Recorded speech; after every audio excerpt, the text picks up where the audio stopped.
मुसलपुराव गाबोन फालिगोन 24थि बड'लेण्ड सान। गाबोन 10 फेब्रुआरि बिटिसि गोरोबथा सान एबा बड'लेण्ड सान। बिटिसि ओनसोलजों लोगोसे आसामनि दाब दाब जिल्ला एबा थावनिफोराव बड'लेण्ड सान एबा बिटिसि गोरोबथा सानखौ बिटिसि सरकारा गाजा गोमजायै फालिनो थांखि लादों।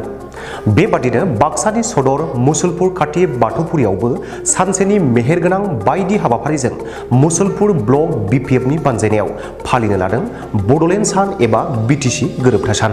बे फालिथायनि हाबाफारिया गाबोन फुंनि 5 रिंगा 30 मिनिटनिफ्राय जागायगोन। फुंनि 8 रिंगा 30 मिनिटआव फालिथायनि गोथार फिरफिलाखौ बिरहोगोन बिटिसि आयेन आफादनि लेङाइ बुंथिगिरि बिजितगोरा नार्जारिया। बे फालिथायनि हाबाफारि बादियै गेलेमु थुनलाइयारि बादायलायनायजों लोगोसे हारिमु दिन्थिफुंनाय जागोन। 12 रिंगायाव फालिथायनि गेवलां मेल। बे हाबाफारियाव हारि धोरोम राव बासियालासे बयखौबो बानजाय आफादा लैहोर लैहोर फैनानै हाबाफारिखौ जाफुंसार होनो रायजो राजाफोरखौ बयखौबो खावलायहरदों।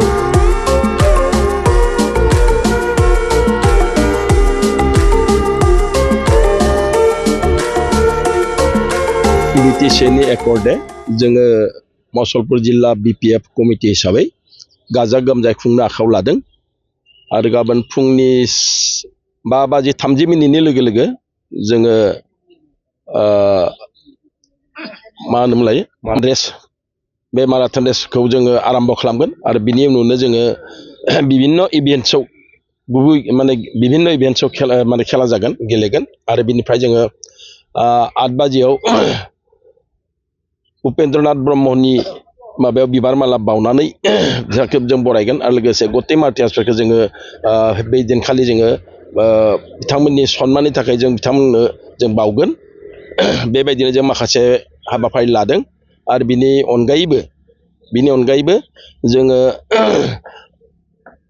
8:30 जों माखासे खेला धुला गेलेगोन ओरैगोन आरो लोगोसे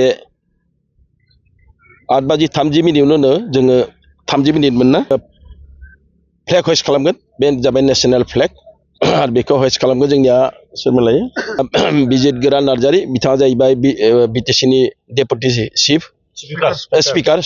डेपुटि स्पिकार। बिथाङा फ्लेगखौ हइस्ट खालामगोन आरो बेबायदिनो जोङो बिनि दसे उनावनो जोंहा मार्टियार हमेज खालामगोन। जोंहा मानगोनां मनेस्वर ब्रह्म सार बिथाङा खालामगोन आरो बिदिनो जोङो गुबुन गुबुन माखासे बिबानफारि दङ आरो बे बिबानफारिखौ जों प्रमानै जों मावलांबाय थागोन। बिदिनो आरो जोङो 11:30 बाजियाव 11:30 जोङो मा होनो मुक'लि सभा जों बेवहाय जथुमगोन आरो बेवहाय जोंहा माखासे गेस्ट लिंहरनाय दङ आरो बिदिनो जोंना माखासे सेन्ट्रेल लेभेलनि पिएमबि बडि सिडब्लिउसि आरो बिदिनो गुबुन गुबुन ग्रुपनिफ्राय जों माखासे लिंहरदों, जेरै आसाम साहित्य सभानिफ्राय लिंहरदों, बर' साहित्य सभानिफ्राय लिंहरदों आरो बिदिनो आसाम स्टुडेन्ट इउनियन अर्थात आसु आरो लोगोसे बड' स्टुडेन्ट इउनियन आबसु बिदिनिफ्राय जों माखासे कर्मिफोर लिंहरदों। बे माबायाव मुक'लि सभायाव बिथांमोना जफागोन आरो जोंजों रायलायगोन सावरायगोन, माखासे बिथिङावनो बिथाङा सावरायलायगोन।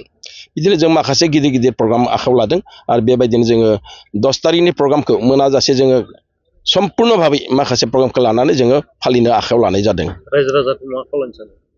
जों रायजो राजाफोरखौ खावलायगोन जे 10 तारिखनि दिना गासैबो जाहाथे लैहोर लैहोर फैनानै बे गासैबो प्रग्रामाव बिथांमोना बाहागो लायो। जोंनिया 5:30 बाजिनिफ्रायनो प्रग्रामा दङ। बिनि बादैबो बिथांमोना जियानो हक मुक'लि सभायाव नुजाफैनानै गाजा गोमजायै नुजाफैनांगौ आरो लोगोसे जोङो मुसलपुर जिल्ला बिपिएफ कमिटिनि सिङाव 4 ब्लक कमिटि दं। बे 4 ब्लक कमिटि बागानपारा, दिहिरा, मुसलपुरा, कक्लाबारि। बे 4 ब्लक कमिटिनि गासैबो कर्मिफोरा फैनानै बेवहाय गाजा गोमजायै बाहागो लागोन, गेलेगोन, खेला धुला गेलेगोन ओरैगोन। बिदिनो बिथांमोना बेवहाय जानाय लोंनायबो मोनसे माबा लादों ब्लक वाइजै, बेखौ जों बेबस्था खालामना होदों। बेबायदिनो बिथांमोना जोंनो सहयोग खालामगोन।